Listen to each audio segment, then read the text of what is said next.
Race Day, 1973. In the early 70s, I enjoyed riding off-road motorcycles in endurance races.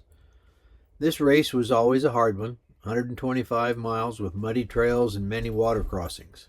It was a hot, muggy midsummer Illinois day, and it had been a rough day. I got stuck in the mud and finished way behind the leader. Normally, you finish back at the same place you started, but this club decided to stop the race short of the club grounds, which made you ride back to the starting point just a few miles down the road. It seemed okay, but they also decided to have a keg of beer at the finish line. It was located deep in the woods. Now that you are hot, dehydrated, and frustrated, free beer sounds good to a 20-something-year-old man. So at the end of the race, I got my last score and was waiting for my friend Matt to finish. In my heart, I knew drinking beer was the last thing I should do. But after waiting what seemed like an eternity, about 10 minutes, my devil side took over for my good sense side, and I started to drink. It was cold, wet, and free. It tasted so good, so I had a lot. Imagine that. Finally, Matt arrived, and he saw there was beer. So to be polite, I drank until he was ready to go. It was more like we stayed until everybody finished and they shut off the keg. Now we've made our way back to the motorcycle club.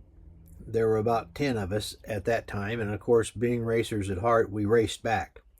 Everyone arrived unhurt and no major problems. God was watching over us.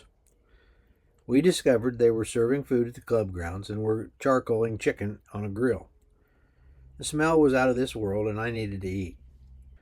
We stood around, bench racing and playing one-up with our racing peers, when Matt noticed there was a short track on the grounds.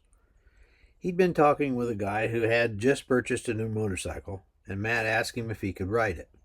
The guy said yes. What was he thinking? And Matt went over to start it up. I walked behind, telling Matt he had drank too much and he would hurt himself and would wreck the bike. Matt didn't listen very well. He got on the track and started slow. I knew this wouldn't last.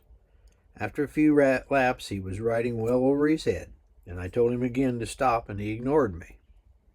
Then I noticed a pile of tires in the middle of the track.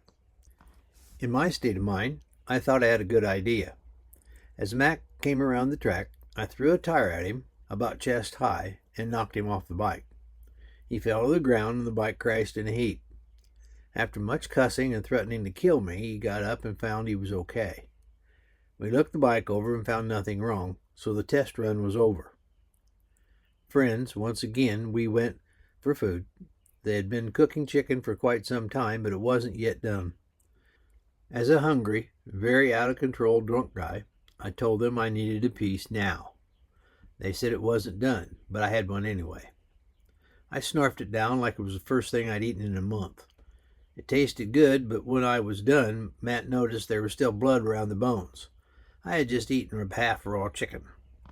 Finally, after we had raced, drank beer, raced to the club, drank beer, raced again at the club, drank beer, eaten raw chicken, drank beer, it was time to load up and go home. Loading our bikes was uneventful, as we had a system that worked very well after many years of doing this together, and we headed home. Driving through town, Matt decided he was hungry again, so we stopped at a fast food hamburger place. It was crowded inside, and we had to stand in line for what seemed to be a lifetime. I got loud and rowdy, and events led to me punching the guy standing in front of me, in line. That's when Matt came over, grabbed me by the arm, and with all his strength he told me we were leaving. We went to the truck like the building was on fire. We made our way out of town, and I got a good cussing from Matt. We made it to his house in the country and had to meet up with our wives. Wives are different people. We told them about our adventures of the day. We thought we were funny, but they found no humor in our actions. Wives are funny that way.